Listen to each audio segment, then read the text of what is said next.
বিশেষ আজকে এখানে ইন্না লাহু লাহাফিজুন وقال تعالى في شان حبيبه ومحبوبه آمرا ومخبرا إن الله وملائكته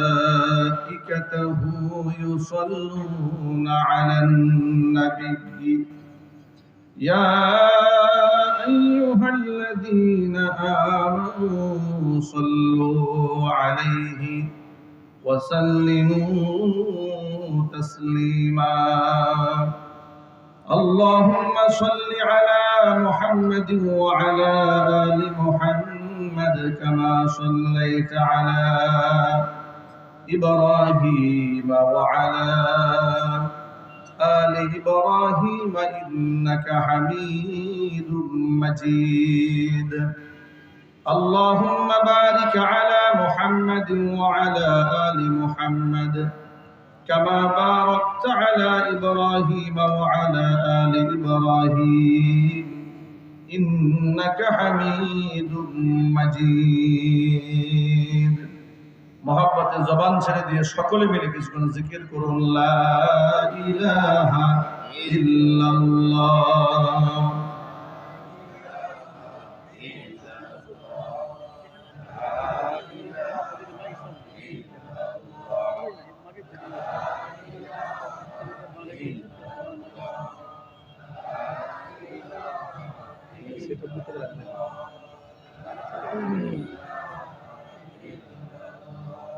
لا إله إلا الله لا إله إلا الله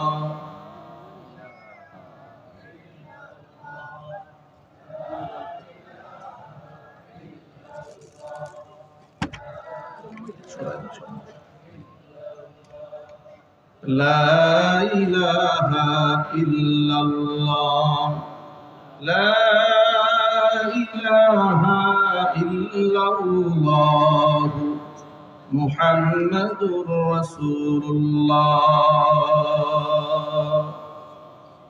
صلى الله عليه وسلم ঐতিহ্যবাহী গাজীপুর জেলার অন্তর্গত গাজীপুর কোনাবাড়ি পল্লী বিদ্যুৎ জামে মসজিদ সংলগ্ন কোনাবাড়ি দারুস সালাম মাদ্রাসার হাফেজ ছাত্রদের পাগড়ি প্রদান উপলক্ষে আয়োজিত দ্বিতীয় বার্ষিকী তাফসীর কোরআন মাহফিলের শেষ অধিবেশনের সম্মানিত সভাপতি জনাব মোহাম্মদ বাবুল হোসেন সাহেব, সাধারণ সম্পাদক কোনাবাড়ি থানা বিএনপি গাজীপুর মহানগর, আল্লাহ রাব্বুল আলামিন তার নেক হায়াত দারাজ করুন।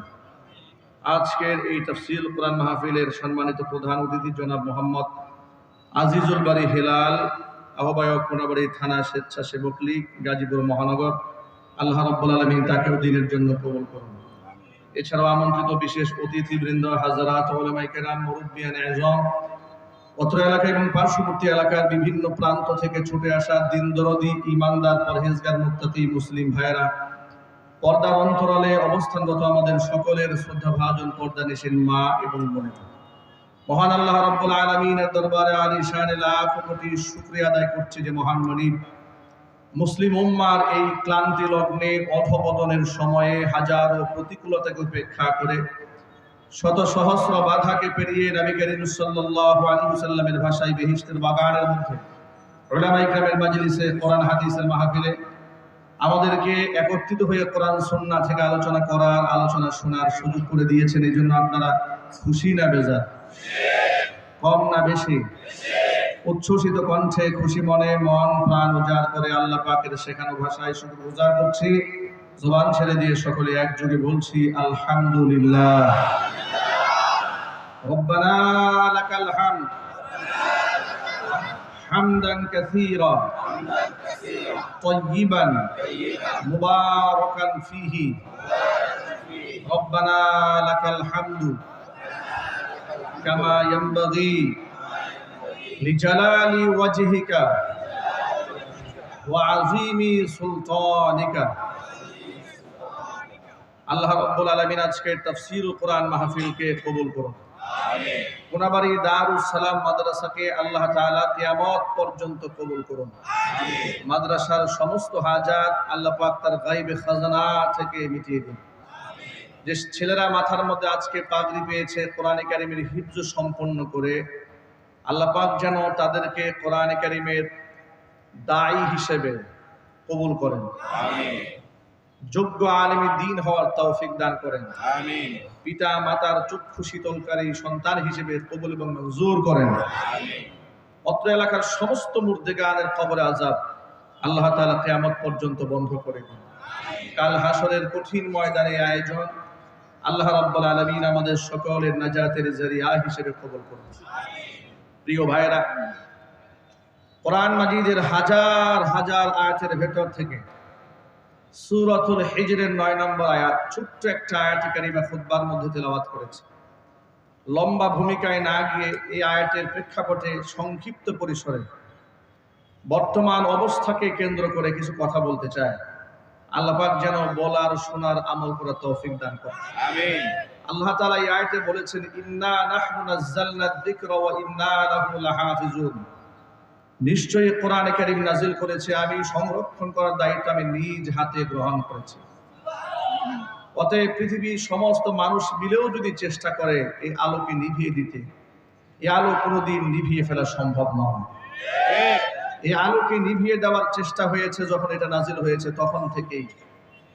মক্কাতুল মুকাররমার কুখ্যাত কুরাইশরা যখন দেখলো দিনের বেলায় ঠিকই বিরোধিতা করি, কিন্তু রাতের বেলায় কোরআনের আকর্ষণ আমাদেরকে ঘুমাতে দেয় না। আবু জাহালের মতো কাঠটা কাফেরেরাও রাতের আধারে নবী করিম সাল্লাল্লাহু আলাইহি ওয়াসাল্লামের কণ্ঠে কোরআন শোনার জন্য দেয়ালে পিঠ লাগিয়ে সারা রাত দাঁড়িয়ে থাকতো। তারা যখন নিজেরাই দেখলো আমরা তো অপারগ হয়ে যাচ্ছে, এই মিশন থেকে মানুষকে তো পিছপা করা যাচ্ছে না, নিজেরাই সলা পরামর্শ করে দেখলো যে কি করা যায়, এই আন্দোলনকে ঠেকানো যায় কি করে। তখন নিজেদের মধ্যে আওয়াজ উঠলো যে তিনি আসলে সত্য নবী কিনা একটু যাচাই বাছাই করা উচিত। সত্য নবী যদি হয়েই থাকে তাহলে নবুয়তের মিশনকে তো আর দমানো সম্ভব হবে না। এখন এই তিনি যে সত্য না মিথ্যা যাচাই করার জন্য তো জ্ঞানের প্রয়োজন। মাইক বন্ধ আছে, মাইকটা একটু দেখেন তো, মাইকটা দেখেন তো। পিছনে তো আওয়াজ নাই, মাইক বন্ধ হয়ে গেছে। সাউন্ড ঠিক করেন ভিতরে। বয়ানের শুরুতেই যদি মাইক নিয়ে এত ডিস্টার্ব হয়, কেমন অপারেটর আসলো, কি মাইক নিয়ে আসছেন কিছুই তো বুঝলাম না। ওই যে এখন আওয়াজ হচ্ছে না, পিছন থেকে সিগন্যাল দিচ্ছে পিছনে আওয়াজ নাই, পিছনে মাইকের আওয়াজ বন্ধ আছে।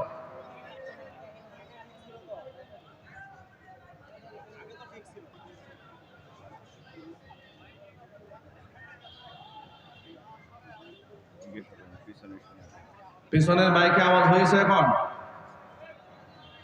আওয়াজ হয় তো সমস্যা। ভাই পিছনে আওয়াজ হচ্ছে না,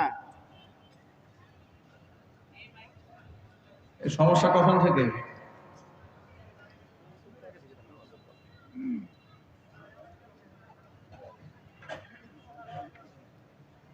ইউনিট কেটে গেছে নাকি?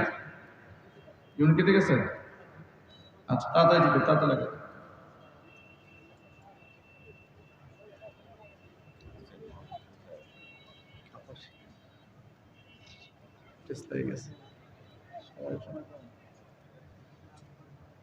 দ্রুত যান, দ্রুত যান। আচ্ছা, আপনারা আমার দিকে মনোযোগ দেন, যতটুকু শোনা যায়। তারা যখন দেখলো যে নবুয়তের আলো তো নেভানো সম্ভব নয়, কিন্তু সত্য না মিথ্যা একটু যাচাই করার জন্য তারা মক্কাতুল মুকাররমা থেকে দুজন স্বনামধন্য ব্যক্তিকে মদিনাতুল মুনাওয়ারায় পাঠিয়ে দিয়েছে শুধুমাত্র এই তথ্যটা নেওয়ার জন্য মুহাম্মদ সাল্লাল্লাহু আলাইহি সাল্লাম যে নবী হিসেবে দাবি করে দাওয়াত দিচ্ছেন তিনি আসলে নবী কিনা এই তথ্যটা নিশ্চিত হওয়ার জন্য তারা দুজন ব্যক্তিকে সিলেক্ট করে মক্কার কুরাইশি কুফারেরা। একজন ব্যক্তির নাম হচ্ছে নাজার ইবনে হারিস, আরেকজনের নাম হচ্ছে উকবা ইবনে মুঈত। এই দুজন ব্যক্তি চলে যায় মদিনাতুল মুনাওয়ারা। সেখানকার ইহুদি আলেমদের কাছে গিয়ে মুহাম্মদ সাল্লাল্লাহু আলাইহি সাল্লামের সমস্ত বর্ণনা তাদের সামনে পেশ করে। বর্ণনা পেশ করার সময় যে তথ্য উপাত্তগুলো তারা দিয়েছে আপনারা শুনে অবাক হবেন। তথ্যের মধ্যে দিয়েছে তার নাম হচ্ছে মুহাম্মদ ইবনে আব্দুল্লাহ, মায়ের নাম হচ্ছে আমিনা, কুরাইশ বংশে জন্ম হয়েছে, দেখছি এরকম সুঠাম দেহি। আরো মজার ব্যাপার হচ্ছে, এমন একটা তথ্য শেয়ার করেছে যে আপনারা শুনলে অবাক হবেন। তারা বলেছে এই লোকটা হচ্ছে সেই লোক যিনি 40 বছরে একটা মিথ্যা কথা বলেন। ভাবা যায়, বাস্তবতার নিরিখে কুফফারেরাও আল্লাহর হাবিবের সততাকে অস্বীকার করতে পারে নাই। তারা বলেছে ইনি হচ্ছেন সেই ব্যক্তি যিনি 40 বছর একটা মিথ্যা শব্দ মুখে উচ্চারণ করেন। তাকে আমরা আলামিন বলে ডেকেছি, তার কাছে আমাদের আমানতের টাকা রেখেছি। তিনি এখন এমন এমন কথা বলছেন, এক আল্লাহর কথা বলছেন, তাওহীদের কথা বলছেন, আসলে তিনি সত্য নবী কিনা। আহলে কিতাবেরা কেন সঠিক জবাব দিতে পারবে, তার কারণ হলো পূর্বে নাজিলকৃত যতগুলো কিতাব আল্লাহ পাক মানুষকে দান করেছে, সমস্ত কিতাবের মধ্যে আখিরি জামানার পয়গম্বরের আলামতগুলো স্পষ্টভাবে বর্ণনা করে দেওয়া হয়েছে। আল্লাহ পাক বলেন, আল্লাযীনা আতাইনাহুমুল কিতাবা ইয়ারিফুনাহু কামা ইয়ারিফুনা আবনাআহুম। আল্লাযীনা আতাইনাহুমুল কিতাব, যাদেরকে আমি কিতাব দান করেছি ইতোপূর্বে, যারা আহলে কিতাব, যাদের কাছে তাওরাত এসেছে, জাবুর এসেছে, ইনজিল এসেছে, ওই সমস্ত আহলে কিতাবের লোকেরা আমার নবীকে এমন ভাবে চিনবে যেভাবে তারা নিজেদের সন্তানদেরকে চিনে। আপনারা বলেন তো, পৃথিবীর কোন বাবা মার কি তার নিজের সন্তান চিনতে ভুল হয়? আরো জোরে বলুন। এমনকি মাকে যদি চোখ বেঁধেও দেন, বাচ্চার গায়ের গ্রাম সুখে মা আন্দাজ করতে পারে এটা আমার বাচ্চা। আল্লাহু আকবার বলে। মায়ের সাথে সন্তানের এমন একটা কানেকশন থাকে। আল্লাহ পাক বলছেন তারা নিজের সন্তানকে যেভাবে চেনে, আমার নবীকে তারা ঠিক সেভাবেই চিনতে পারবে। আমার নবীকে চিনতে তাদের বিন্দু পরিমাণ ব্যাক পেতে হবে না। চিৎকার দেখুন আল্লাহু আকবার। এই জন্য তারা মক্কার কুরাইশি কাফেরদেরকে তারা 3টা প্রশ্ন শিখাই দিল যে তোমরা মক্কায় ফিরে যাও। মক্কায় ফিরে গিয়া মুহাম্মদ সাল্লাল্লাহু আলাইহি ওয়াসাল্লামকে 3টা প্রশ্ন করবে। 3টা প্রশ্নের জবাব যদি তিনি সঠিকভাবে দিতে পারেন তাহলে বুঝে নিবে তিনি সত্য নবী। তাহলে তোমরা মনে রাখবে তিনি এমনই সত্য নবী, তার মিশনকে কেউ বাধাগ্রস্ত করে, তার মিশনকে কেউ বাধা দিয়ে দমাতে পারবে না, পরাজিত করতে পারবে না। আর যদি 3টা প্রশ্নের জবাব তিনি দিতে না পারেন তাহলে তোমরা বুঝে নিবা তিনি মিথ্যাবাদী, তিনি বাগাড়ম্বরকারী, তিনি নবী নন। এবার ইহুদিদের শেখানো, ইহুদি পণ্ডিতদের শেখানো 3টা প্রশ্ন নিয়ে বাড়ি এসছে তারা। এবার মক্কার বিশিষ্ট কাফেরদেরকে নিয়ে বৈঠকে বসেছে। তারা বলল 3টা প্রশ্ন নিয়ে আসছে তাদের পক্ষ থেকে। মুহাম্মদ সাল্লাল্লাহু আলাইহি ওয়াসাল্লাম যদি 3টা প্রশ্নের জবাব দিতে পারেন প্রমাণিত হবে তিনি সত্য নবী। আনুষ্ঠানিকভাবে তারা সকলেই চলে গেছে মুহাম্মদ সাল্লাল্লাহু আলাইহি ওয়াসাল্লামের সামনে গিয়ে বলল, মুহাম্মদ আপনাকে আমরা 3টা প্রশ্ন করব, ওই 3টা প্রশ্নের জবাব দিতে পারলে আমরা মেনে নেব আপনি সত্য নবী, আপনার সাথে আমাদের কোনো দ্বন্দ্ব থাকবে না। আল্লাহর নবী বড় খুশি হয়ে গেলেন। তিনি বললেন, কি প্রশ্ন আমাকে করো। আল্লাহ নবী সাল্লাল্লাহু আলাইহি ওয়াসাল্লাম বললেন, তোমাদের কি প্রশ্ন করার আছে আমাকে করো। তারা প্রশ্ন করছে। প্রথম প্রশ্ন হচ্ছে, ও মুহাম্মদ আপনি বলেন রূহ কি জিনিস, এই রূহের সম্পর্কে আপনি বর্ণনা পেশ করুন। এটা হচ্ছে প্রথম প্রশ্ন। 2 নম্বর প্রশ্ন হচ্ছে আপনি আমাদেরকে বাদশাহ যুলকারনাইন তার কাহিনী শোনান, যিনি পৃথিবীর পূর্ব থেকে পশ্চিম পর্যন্ত সফর করেছে, তার ঘটনা শোনান। 3 নম্বর প্রশ্ন হচ্ছে ওই সমস্ত তরুণদের কাহিনী শোনান, ঈমান রক্ষা করতে গিয়া যারা নিজেদের এলাকা ছাড়া হইয়া পাহাড়ের গুহায় গিয়ে আশ্রয় গ্রহণ করেছিল। আসহাবুল কাহাফ গুহাবাসীদের কাহিনী আপনি আমাদের শোনান। আল্লাহ নবী সাল্লাল্লাহু আলাইহি ওয়াসাল্লামের সামনে 3টি প্রশ্ন যখন তারা উপস্থাপন করেছে, নবীজি বললেন তোমাদের এই প্রশ্নের জবাব আমি আগামীকাল দেব। আল্লাহ নবী যখন বললেন প্রশ্নের জবাব আগামীকাল দেব, ওই মুহূর্তে নবীজি ইনশাআল্লাহ বলা ভুলে গেলেন। ইনশাআল্লাহ বলতে হুজুরের মনে ছিল না। নবীজি সাল্লাল্লাহু আলাইহি সাল্লাম অপেক্ষায় ছিলেন জিবরাইল আমিন আমার কাছে আসবে, তার কাছ থেকে প্রশ্নের জবাব জেনে আমি কাফিরদের জবাব দেব। তার কারণ আল্লাহর হাবিব নিজের মন গড়া কোনো কথাই বলেন নাই। কোরআন মাজিদে আল্লাহ পাক বলেছেন, ওয়া মা ইয়ানতিকু আনিল হাওয়া ইন হুয়া ইল্লা ওয়াহয়ুন ইউহা। মন গড়া কোনো কথাই তিনি বলেন নাই। ওহী প্রত্যাদেশের মাধ্যমে যা তাকে জানানো হয়েছে তাই তিনি জাতিকে শিক্ষা দিয়েছেন। হুজুরে কোন সুবহানাল্লাহ। এখন নবীজি সাল্লাল্লাহু আলাইহি ওয়াসাল্লাম বললেন আগামীকাল বলবো। তিনি স্বভাবজাত ভাবে বলেছেন আগামীকাল বলবো, তার কারণ প্রতিদিন জিবরাইল তার কাছে আসেন, একাধিকবারও আসেন, বহুবারও আসেন। এত বেশি ঘন ঘন যাতায়াত করেছেন আল্লাহর হাবিব আল্লাহ রাসূলের কাছে। 23 বছর নবুয়তের জীবনে নবীজি সাল্লাল্লাহু আলাইহি ওয়াসাল্লামের কাছে জিবরাইল এসেছে 40,000 বার। আর চিৎকার দিয়ে সুবহানাল্লাহ।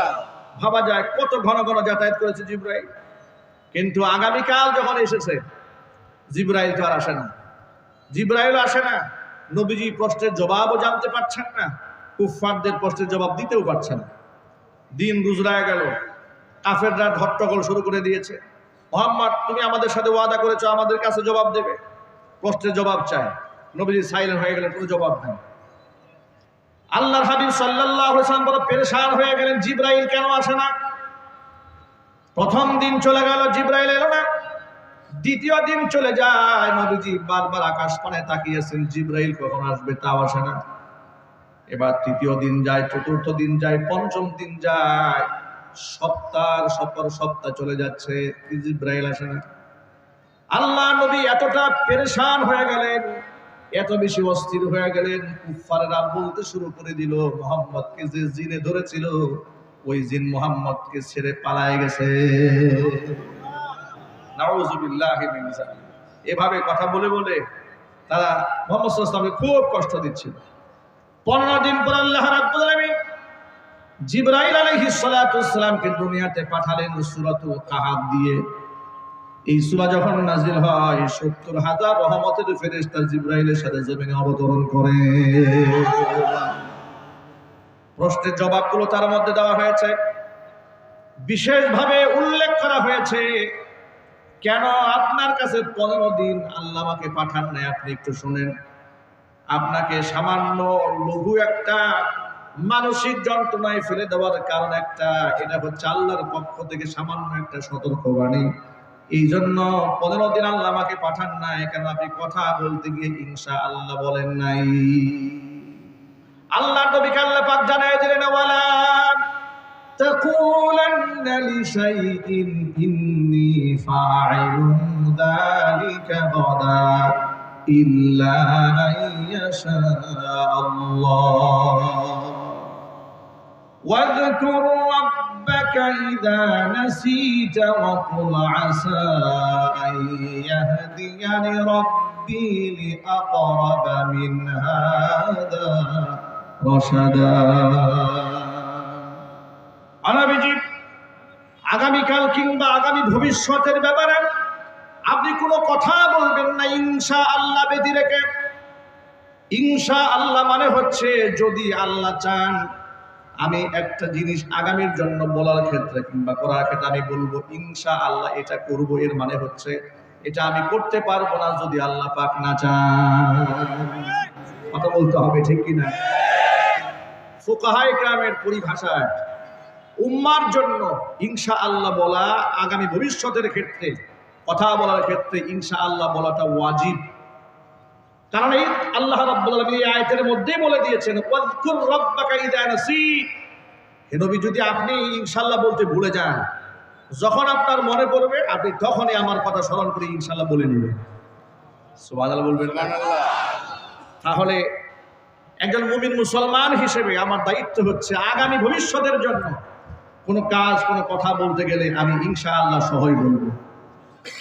এটা কোরআনে কারীম আমাকে শিখিয়েছে, কথা বলতে হবে, ঠিক কিনা? মুসলমান হিসেবে এটা আমার জবানে থাকার দরকার আছে না নাই? গেল প্রথম অংশ। আরেকটি অপশন হচ্ছে আল্লাহ পাক যদি আমাকে কোনো নিয়ামত দান করেন, ওই নিয়ামতের শুকরিয়া তো আমি অবশ্যই করব। আপনি যদি আমাকে জিজ্ঞেস করেন, ভাই আপনি কেমন আছেন, নিশ্চয় আমি বলবো আলহামদুলিল্লাহ আমি বেশ ভালো আছি। আমি আলহামদুলিল্লাহ কেন বলবো? কারণ আমি তো নিজে নিজে ভালো থাকার কোনো ক্ষমতা আমার নাই। আমাকে ভালো কে রেখেছেন? আল্লাহ। চিৎকার দিয়ে বলুন আল্লাহ। আল্লাহর হাবিব বলেছেন নি'মাতানি মাগবুনুন ফীহিমা কাসীরুম মিনান নাস আস-সিহহাতু ওয়াল ফারাগ। দুটা নিয়ামতের ব্যাপারে অধিকাংশ মানুষ গাফিল এবং উদাসীন। একটা নিয়ামতের নাম হচ্ছে সুস্থতার নিয়ামত, আর একটা নিয়ামত হচ্ছে অবসর সময়ের নিয়ামত। অসুস্থ হওয়ার আগে সুস্থতার কদর পাওয়া যায় না। 2015 সালে রোড অ্যাক্সিডেন্টে আমার জিহ্বার মধ্যে সামান্য ক্ষত হয়েছিল, ব্যথা পেয়েছিলাম মারাত্মক। ওই ব্যথাতে যখন আমার কোরআনে কারিমের তাফসীর মাহফিলে বসতাম, প্রত্যেকটা কথা বলার সময় আমার পায়ের তলা থেকে মাথা পর্যন্ত আমি ব্যথা অনুভব করতে পারতাম। আর প্রত্যেকটা সেকেন্ডে অনুভব করতাম এই জিহ্বা যে কত বড় নিয়ামত। লাখো কথা বলে কোনো কষ্ট হয় না, কিন্তু ওই সময় পানি পান করতেও কষ্ট হয়েছে। জিহ্বা যে কত বড় নিয়ামত, আঘাত খাওয়ার আগ পর্যন্ত টের পাওয়া যায় নাই। ঠিক কিনা বলেন? কত বড় নিয়ামত। মুসা কালিমুল্লাহ আল্লাহ সুবহানাহু ওয়া তাআলার সাথে অতি ঘনিষ্ঠতা থাকার কারণে যেহেতু আল্লাহ পাক তাকে সরাসরি কথোপকথনের দৌলত দান করেছিলেন। আল্লাহু আকবার বলেন। আল্লাহু আকবার। তিনি বলেছিলেন যে আল্লাহ আপনি যদি বান্দা হতেন, আমি মুসা যদি রব হতাম, আপনি আমার কাছে কি চাইতেন? আপনি যদি বান্দা হতেন, আমি যদি রব হতাম, আপনি আমার কাছে কি চাইতেন? আল্লাহ রাব্বুল আলামিন বললেন, মুসা আমি তোমার কাছে প্রথম সুস্থতার নিয়ামত চাইতাম। তো এই যে সুস্থতার নিয়ামত আল্লাহ আমাকে দিলেন, এই জন্য আমরা তো আল্লাহর প্রতি কৃতজ্ঞ। ঠিক কিনা বলেন? নিশ্চয় আমাদেরকে যখন জিজ্ঞেস করেন ভাই আপনি কেমন আছেন, আমরা বলি আলহামদুলিল্লাহ বেশ ভালো আছি। এই শুকরিয়া আদায় করা এটা আমাদের অত্যন্ত জরুরি। কেন শুকরিয়া আদায় করি? কারণ কোরআন থেকে আমি শিক্ষা গ্রহণ করেছি, লা ইন শাকারতুম লাযীদান্নাকুম ওয়া লা ইন কাফারতুম ইন্না আযাবী লাশাদীদ। আমার দেওয়া নিয়ামতের যদি শুকরিয়া আদায় করো, নিয়ামতকে আমি আল্লাহ বহু গুণে বাড়িয়ে দেব। আর যদি আমার দেওয়ার নিয়ামত হাতের কাছে পাওয়ার পরে শুকরিয়া আদায় না করে কুফরি করো, তাহলে জেনে রেখো আমার শাস্তি বড় ভয়ঙ্কর কঠিন। এই জন্য আমরা আমাদেরকে যদি জিজ্ঞেস করেন কেমন আছেন, আমরা বলি আলহামদুলিল্লাহ। সমস্ত প্রশংসার মালিককে আল্লাহ। এই শুকরিয়া আমরা আদায় করি। ঠিক কিনা বলেন? ঠিক। কোন সুন্দর কিছু দেখলে আমরা আমাদের জবানে বলি মাশা আল্লাহ। কেন বলি শোনেন, এটা এজন্য বলি নবী করিম সাল্লাল্লাহু আলাইহি সাল্লাম বলেছেন আল আইন হাক্কুন, মানুষের নজর সত্য। অনেক সময় সাহাবায়ে কেরামের সময়ে নবী করিম সাল্লাল্লাহু আলাইহি সাল্লামের জীবদ্দশায় এমন ঘটনা ঘটেছে, অনেক সুঠাম দেহি একজন সাহাবী, এমন এক ব্যক্তি বলেছে বাপরে বাপ এত সুন্দর বডি জীবনও চোখে দেখিনি। এই বলা মাত্র লোকটা অসুস্থ হয়ে গেছে, একেবারে শরীর ভেঙে চিঙে অস্থির হয়ে গেছে। নবী করিম সাল্লাল্লাহু আলাইহি সাল্লাম তাকে ঝাড়ফুঁক করে সুস্থ করেছেন। মানুষের নজর যেহেতু সত্য, আর মানুষের নজর থেকে বাঁচার জন্য নবী করিম সাল্লাল্লাহু আলাইহি ওয়াসাল্লাম শিক্ষা দিয়েছেন যে তুমি ভালো কিছু দেখলে বলবে মাশাআল্লাহ। মাশাআল্লাহ বললে তোমার নজর আর অন্যের উপর পড়বে না, এর দ্বারা মানুষের কোনো ক্ষতি হবে না। সুবহানাল্লাহ বলুন। সুবহানাল্লাহ। আমরা বিস্ময়কর কিছু দেখলে আমরা বলি সুবহানাল্লাহ, বড় কিছু দেখলে বলি আমরা আল্লাহু আকবার। কেউ যদি আমার কোনো উপকার করে, স্বভাবতই হাল জাযাউল ইহসান ইল্লাল ইহসান, এটা স্বভাবটার ব্যাপার। আপনি আমার উপকার করেছেন, অন্তত পক্ষে আপনাকে আমি এতটুকু তো বলবো জাযাকাল্লাহ, আল্লাহ আপনাকে উত্তম বিনিময় দান করুন। ঠিক কিনা বলুন? আমি প্রসঙ্গত এই কথাগুলো কেন বলেছি একটু শুনেন। আমরা মুমিন মুসলমান হিসেবে এই সমস্ত পরিভাষাগুলো কোরআনে কারিমের শিক্ষা, দর্শন, আদর্শ, তাহজিব, তামাদ্দুন, কৃষ্টি কালচার যখন মুসলিম সমাজে চালু হয়েছে, তখন থেকে আমাদের জবানে ইনশাআল্লাহ শুরু হয়েছে, মাশাআল্লাহ শুরু হয়েছে, আলহামদুলিল্লাহ শুরু হয়েছে। এটা থাকবে ইনশাআল্লাহ আমাদের মৃত্যু পর্যন্ত। ঠিক কিনা বলেন? আমরা ইনশাআল্লাহ বিশ্বাসী, আমরা মাশাআল্লাহ বিশ্বাসী, আমরা আলহামদুলিল্লাহ বিশ্বাসী। কিন্তু আপনারা জেনে অবাক হবেন, 90 থেকে 95% মুসলিম অধ্যুষিত এই বাংলাদেশে ইতোপূর্বে ইসলাম নিয়ে নাস্তিকরা অনেক ষড়যন্ত্র করেছে, ধর্ম নিয়ে ষড়যন্ত্র করেছে, মাদ্রাসা নিয়ে ষড়যন্ত্র করেছে, দাড়ি টুপি নিয়ে ষড়যন্ত্র করেছে, পর্দা নিয়ে ষড়যন্ত্র করেছে, আলেম উলামা নিয়ে ষড়যন্ত্র আজও বন্ধ হয় নাই। মাদ্রাসা নিয়ে ষড়যন্ত্র কেমন হচ্ছে দেখেন। আজকে বাংলাদেশের খুব প্রথম সারির দায়িত্বশীল এক ব্যক্তি বলে ফেলেছেন, যত্রতত্র মাদ্রাসা প্রতিষ্ঠা হওয়ার কারণে স্কুলের ছাত্রদের সংখ্যা কমে যাচ্ছে, সুতরাং যত্রতত্র মাদ্রাসা করতে দেওয়া হবে না, নিবন্ধন ছাড়া মাদ্রাসা রাখা যাবে না, মাদ্রাসা নিবন্ধন করুন, বেশ মোস্ট ওয়েলকাম, ভালো কথা। কিন্তু যত্রতত্র মাদ্রাসা হয়ে রাষ্ট্রের কি ক্ষতি হয়েছে? বরং স্কুল এবং কলেজে, ইউনিভার্সিটিতে যেখানে কোরআন কারীমের তালিম না থাকার কারণে জনগণ সেখান থেকে মুখ ফিরিয়ে নিচ্ছে। যখন গার্জিয়ানরা দেখতে পাচ্ছে যে গোটা পৃথিবীতে সন্তানেরা শিখতেছে কিভাবে বিজ্ঞানী হওয়া যায়, গবেষক হওয়া যায়, সফটওয়্যার আবিষ্কার করা যায়, পৃথিবীতে কম্পিটিশন চলছে, এই সচেতন নাগরিক গার্জিয়ান যখন দেখছে আমার সন্তানরা একই সিলেবাসে লেখাপড়া করে তারা ওই একই ক্লাসে পড়ে তাদের শেখানো হচ্ছে আলু ভর্তা কেমনে বানানো হয়, তারা যখন দেখতে পাচ্ছে আমার মুসলিম সন্তানটাকে নাস্তিক এবং বেহায়া বানাবার জন্য সিলেবাসের মধ্যে দিয়ে দেওয়া হয়েছে বন্ধু এবং বান্ধবীর হাতের স্পর্শ দূষণীয় কিছু নয়, তখন রক্ষণশীল মুসলিম সমাজ থুতু এবং ঘৃণা করে ওই সিলেবাসকে প্রত্যাখ্যান করেছে। যখন এই দেশের মুসলমানরা দেখেছে স্কুলে বাচ্চাদেরকে শরীফ থেকে শরীফা হওয়ার গল্প শিখিয়ে ট্রান্সজেন্ডারের মতো একটা কুফরি মতবাদ আমার সন্তানকে শেখানো হচ্ছে, যখন এই দেশের মুসলিম গার্জিয়ানরা দেখেছে গত বছর বাচ্চাদের হাতে বই তুলে দিয়ে শেখানো হয়েছিল মানুষের পূর্বপুরুষ বানর ছিল, একের পর এক যখন এই দেশের মানুষ দেখতে পাচ্ছে শিক্ষা জাতির মেরুদণ্ড, সেই মেরুদণ্ড ভেঙে ফেলে দিয়ে নাস্তিক এবং বেঈমানদের পরামর্শে সিলেবাস তৈরি করা হচ্ছে, তখন এই দেশের সচেতন মুসলমানেরা স্কুল থেকে মুখ ফিরিয়ে নিয়ে মাদ্রাসার দিকে ঝুঁকে পড়েছে। নিজেদের ব্যর্থতা স্বীকার না করে আপনারা উল্টা বক্তব্য দিচ্ছেন মাদ্রাসা হওয়ার কারণে কি স্কুলের আকর্ষণ কমে। আমার প্রশ্ন হচ্ছে যে মাদ্রাসার এত সরকারি সুযোগ সুবিধা নাই, এতিম বাচ্চারা খেয়ে না খেয়ে রাজ্যে পড়াশোনা করছে, তার আকর্ষণ তৈরি হয় কেন? আপনি এত সুযোগ সুবিধা দেওয়ার পরে আকর্ষণ কমে কেন? আপনার ব্যর্থতা আপনাকে চিহ্নিত করতে হবে, কথা বলতে হবে।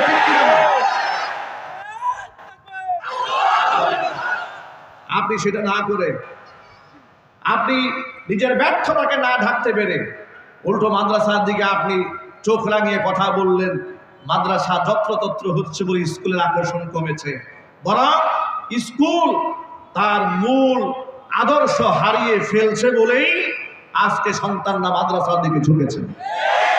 সুতরাং গত 3 দিন আগে হতে দেখেছেন ফরিদপুরে স্কুল শিক্ষক শিক্ষা সিলেবাসে শিক্ষা সফরে গিয়ে বাচ্চাদের হাতে মদ ঢেলে দিচ্ছে।